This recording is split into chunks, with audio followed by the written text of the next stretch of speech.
Bismillahirrahmanirrahim. Alhamdulillah hamdan katsiran thayyiban mubarakan fih kama yuhibbu rabbuna wa yardah. Wa asyhadu an la ilaha illallah wahdahu la syarika lah. Wa asyhadu anna Muhammadan abduhu wa rasuluh. Sallallahu alaihi wa ala alihi wa sahbihi wa man tamassaka bi sunnatihi ila yaumiddin, amma ba'du. Baik, ikhlas sekalian rahimani wa rahimakumullah. Alhamdulillah, segala puji bagi Allah Subhanahu wa taala yang telah mengumpulkan kita di salah satu rumah dari rumah Allah Azza wa Jal dalam rangka thalabul ilmi. Dan sesuatu yang paling kita rasakan saat ini yaitu sebuah nikmat, yaitu nikmat Allah Tabaraka wa Ta'ala pertemukan kita di bulan yang mulia, yaitu bulan Muharram. Semoga di bulan yang mulia ini kita bisa mengisi hari-hari kita dengan amal soleh dan kebaikan-kebaikan dan ketaatan kepada Allah Azza wa Jalla. Karena kita tahu bahwasannya ketika Allah Subhanahu wa Ta'ala jadikan bulan itu mulia, maka beramal soleh di bulan tersebut atau di waktu-waktu tersebut Allah lipat gandakan pahalanya. Al-Imam Ibnu Katsir rahimahullah ta'ala ketika menjelaskan ayat surat At-Taubah tentang 4 bulan haram, yaitu beliau mengatakan waja'ala dzamba fihinna a'dzam wal amal as-salih fihinna a'dzam. Dan Allah Subhanahu wa ta'ala menjadikan dosa atau perbuatan dosa yang dilakukan di bulan yang haram, di bulan yang mulia, maka besar dosanya, dilipat gandakan. Begitu pula dengan amal soleh yang dikerjakan di bulan Muharram, di bulan-bulan yang mulia, maka Allah Subhanahu wa Ta'ala pahalanya Allah lipat gandakan. Maka seorang muslim hendaknya jangan menyia-nyiakan waktu-waktu yang mulia ini untuk senantiasa beramal soleh. Baik, kita lanjutkan ikhwah. Kemarin pada pembahasan tentang bab yang ketiga ya. Bab yang keempat. Bab yang keempat. Jadi penulis kemarin menyampaikan kepada kita semuanya ada 3 landasan pokok yang harus diketahui setiap muslim, itu mengenal Allah, mengenal nabinya, dan mengenal agama Islam dengan dalil. Dan metode yang dipakai oleh penulis dalam kitab Ushul Salasah ini, beliau menggunakan metode tanya jawab. Ya, metode tanya jawab. Karena ini merupakan metode cara menyampaikan ilmu. Cara menyampaikan ilmu. Agar seorang murid atau pendengar itu memperhatikan, memasang telinganya. Ketika ditanya, dia memasang telinganya dan dia berusaha untuk mengingat, berpikir, dan mencari jawabannya. Kemudian juga di antara faedah dari metode ini adalah membangkitkan jiwa yang sudah tidak semangat atau ngantuk agar kembali lagi semangat dalam belajar. Dan biasanya sebuah pertanyaan yang dilontarkan seorang guru kepada muridnya, maka biasanya akan menancap dan akan sering diingat dan akan lebih melekat dalam ingatan seorang murid. Saya dulu pernah ditanya seperti ini, jawabannya seperti ini, ya. Dan inilah metode yang telah diajarkan oleh Rasul SAW kepada para sahabatnya. Bahkan Allah dalam Al-Quran, ya, banyak sekali memakai metode tanya jawab seperti ini. Seperti dalam sebuah ayat surat Shaf, ya ayyuhalladzina amanu hal adullukum ala tijaratin tunjikum min adzabin alim. Sebuah pertanyaan, wahai orang-orang yang beriman, maukah saya tunjukkan kepada kalian sebuah perniagaan yang dapat menyelamatkan kalian dari azab yang sangat pedih? Maukah kalian saya tunjukkan sebuah perdagangan, perniagaan yang mana dengan perniagaan seperti ini kalian akan selamat dari azab yang sangat pedih? Tu'minuna billahi wa rasulihi wa tujahiduna fi sabilillahi bi amwalikum wa anfusikum. Yaitu perdagangannya apa itu? Itu engkau beriman kepada Allah dan Rasulnya, dan engkau berjihad di jalan Allah dengan harta kalian dan jiwa kalian. Ya, dzalikum khairul lakum in kuntum ta'lamun. Dan itulah lebih baik bagi kalian jika kalian mengetahuinya. Ya, di dalam Al-Quran. Kemudian Allah juga berfirman dalam ayat yang lain, hal yastawil ladzina ya'lamuna wal ladzina la ya'lamun. Apakah sama orang yang berilmu dengan orang yang tidak berilmu? Banyak ya dalam Al-Quran seperti itu. Pakai metode tanya jawab. Rasul juga demikian, ya. Dalam banyak hadis menyebutkan bertanya kepada para sahabatnya tentang masalah ilmu. Beliau tujuannya ingin menyampaikan ilmu, bukan untuk mengetes, tidak. Ya, maka seorang guru boleh, ya, akan sangat dianjurkan, ya, ketika ingin menyampaikan sebuah ilmu dengan metode ditanyakan, ya, bertanya kepada para murid-muridnya. Tahu nggak kalian apa yang dimaksud dengan ghibah? Ya kan? Sehingga murid tadi akan berusaha untuk mencari jawabannya, dan dia penasaran dengan jawaban tersebut. Kalau toh dia tidak tahu tentang jawabannya, maka dia akan berusaha memasang kedua telinganya dan menunggu jawabannya. Dan itu lebih tertancap dalam pikiran dan hati seorang murid. Ya, itu metode yang dipakai oleh beliau dalam kitab Ushulus Salasah. Ya, baik. Kemudian kita baca syarahnya. Wadhahal musannifu rahimallahu al-asl al-awwal wa bayyana anna ar-rabb wal mustahiqqa lil ibadati huwa Allah subhanahu wa ta'ala. Di sini penulis menjelaskan landasan yang pertama. Ya, landasan yang pertama yaitu mengenal Rabb, mengenal Allah Azza wa Jalla.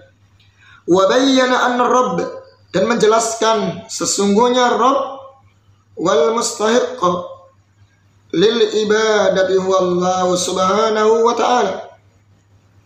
Menjelaskan bahwasanya Rabb itu adalah yang berhak untuk diibadahi. Dialah Allah subhanahu wa ta'ala.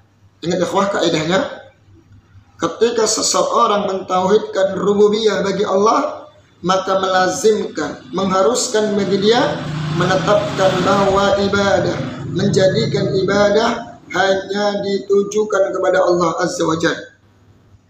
Ya, ketika dia mengakui rububiyah bagi Allah, maka melazimkan al-ibadah juga diberikan kepada Allah. Ini ilzam, sebuah keharusan. Wa dzakara dalil, dan kemudian beliau menyebutkan dalil. Wa huwa qaulullah subhanahu, yaitu firman Allah Ta'ala, alhamdulillahi rabbil alamin, farrabbu huwal ma'bud. Segala puji bagi Allah, segala puji milik Allah Azza wa Jalla, Rabb semesta alam. Sedangkan mana Rabb di sini adalah al-ma'bud, yang disembah. Rabb rububiyah Allah, mengharuskan dia juga yang wajib yang disembah, yang berhak untuk disembah. Kalau seseorang mengakui rububiyah bagi Allah, maka melazimkan dia juga menjadikan seluruh ibadah diberikan kepada Allah. Jangan bertolak belakang. Nggak boleh dia kontradiksi. Dia mengakui Allah yang menciptakan, yang mengatur, yang menghidupkan, yang mematikan, yang menurunkan hujan, memberikan rezeki. Namun dia minta kepada Nyi Roro Kidul. Dia minta kepada kuburan-kuburan yang dikeramatkan. Kuburan para wali, orang-orang soleh, minta kepada mereka agar dipanjangkan umurnya, diberikan kemudahan rezeki. Minta jodoh kepada mereka. Ya, ini semuanya bertentangan dengan tauhid rububiyah. Ya, orang-orang musyrik zaman dulu mengakui adanya tauhid rububiyah. Wala in sa'altahum man khalaqahum la yaqulunna Allah fa anna yufakun. Allah kisahkan dalam Al-Quran, jika kau tanya kepada mereka siapa yang menciptakan kalian, mereka menjawab Allah, mengakui rububiyah Allah. Fa anna yufakun. Lantas kenapa kalian berpaling dari beribadah kepada Allah? Dicela dalam Al-Quran.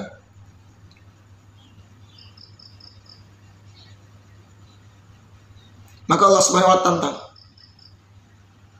Ya. Amman yujibul muttarra idza da'ahu wa yakshifus su'a wa yaj'alukum khulafa'al ardi ilahum ma'allah qalilan ma tashkurun. Amman yujibul muttarra idza da'ah. Siapa yang mengabulkan orang dalam kondisi kesulitan ketika dia berdoa. Wa yakshifus su', dan siapa yang mengangkat keburukan, penyakit, dan siapa yang menjadikan pemimpin-pemimpin di muka bumi ini.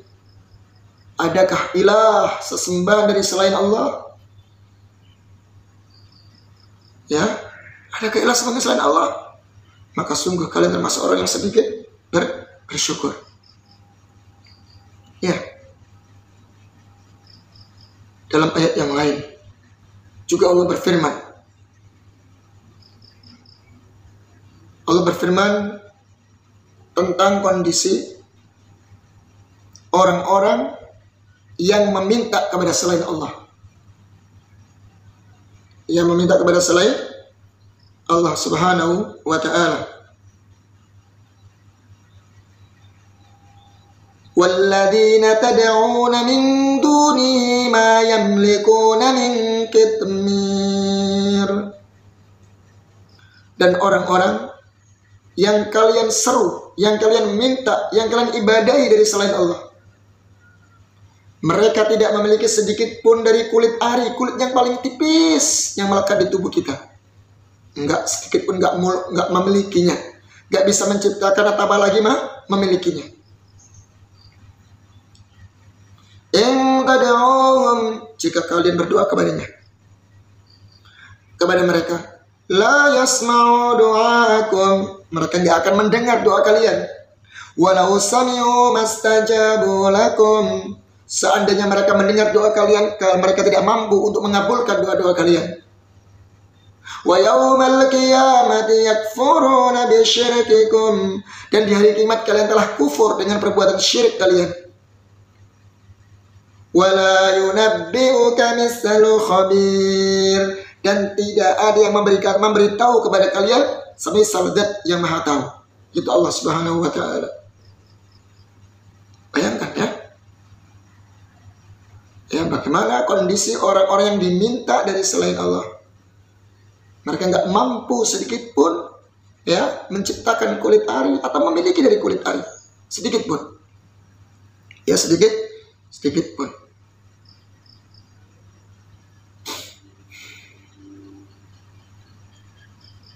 Baik.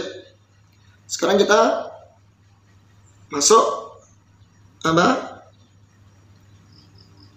apa sih dalam surat Al-Fatihah? Alhamdulillahi Rabbil Alamin. Hadhil ayah jama'at anwa'at tauhid ats-tsalatsah. Maka kata Syekh Hisan mengatakan di sini, ayat ini ya surah Al-Fatihah yang dibawa oleh penulis, dalil yang dibawa oleh penulis ya tentang rububiyah Allah ini mencakup ya atau mengumpulkan 3 macam tauhid. Perhatikan dalam surat Al-Fatihah ikhwah ya dari ayat yang pertama Alhamdulillahi Rabbil Alamin, itu terkumpul 3 macam tauhid sekaligus. Coba kita lihat. Alhamdu, segala puji bagi Allah. Fihi isbatu tauhidil asma was sifat. Di dalamnya ya ada penetapan tauhid asma was sifat. Berarti sifat Allah Al-Hamd, yang terpuji, ya yang memiliki pujian. Al-Hamid, Al-Hamidum Majid, yang maha terpuji. Berarti kita tetapkan sifat pujian hanya milik Allah Azza wa Jalla. Ya, Dia yang berhak untuk dipuji. Dia memiliki pujian-pujian yang sempurna, memiliki pujian yang paling tinggi dan paling agung. Sebelum manusia memujinya, Allah sudah terpuji sejak dulu, sejak azali. Ya, jadi zat yang berhak untuk dipuji dan dia senantiasa terpuji dan memiliki pujian yang mutlak. Sebelum orang memujinya, sebelum siapapun dari makhluk memujinya, dia sudah terpuji dari dulu, azali. Di sini ada penetapan apa? Tauhid asma was sifat Al-Hamid. Nama Allah Al-Hamid, yang maha terpuji. Maka kita tetapkan sifat Al-Hamd, pujian hanya milik Allah Azza wa Jalla. Dan maka ini yang pertama, ada tauhid asma wa sifat. Jadi kalau ulama lain mungkin mendefinisikan dengan menamakan dengan tauhidul ma'rifah. Ya, tauhidul ma'rifah wal isbat. Itu tauhid asma wa sifat, ma'rifah, mengenal Allah dengan nama dan sifatnya. Ayat yang kedua, lillahi fihi isbatu tauhidil uluhiyah. Pada kata lillah, segala puji milik Allah. Di situ terkandung penetapan tauhid uluhiyah. Lillah, Allah, milik Allah Subhanahu wa taala, yang dia berhak untuk diibadahi.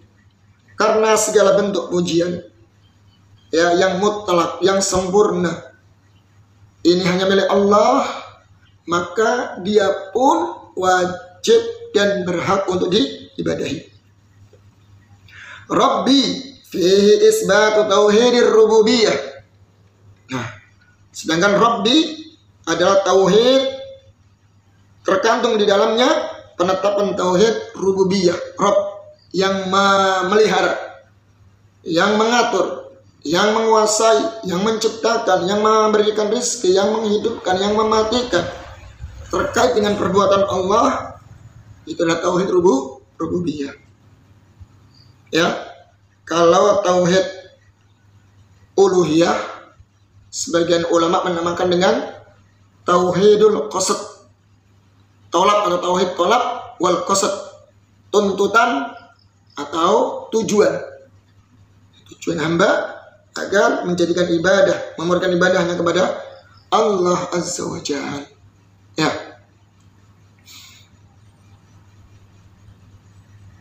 Baik, ikhwah, mungkin demikian ya. Jadi sampaikan. Besok kita lanjut dengan bagaimana sih cara mengenal Allah. Kenapa engkau tahu Allah itu adalah Rabb kita? Bagaimana cara mengenal Allah Subhanahu wa ta'ala, mengenal adanya Allah Azza wa Jalla, kalau dia adalah pencipta kita, sesembahan kita. Insyaallah bisa kita lanjut. Baik, mungkin demikian yang bisa disampaikan. Mohon maaf atas segala kekurangan. Subhanakallahumma wa bihamdika asyhadu an la ilaha illa anta astaghfiruka wa atubu ilaik. Wassalamualaikum warahmatullahi wabarakatuh.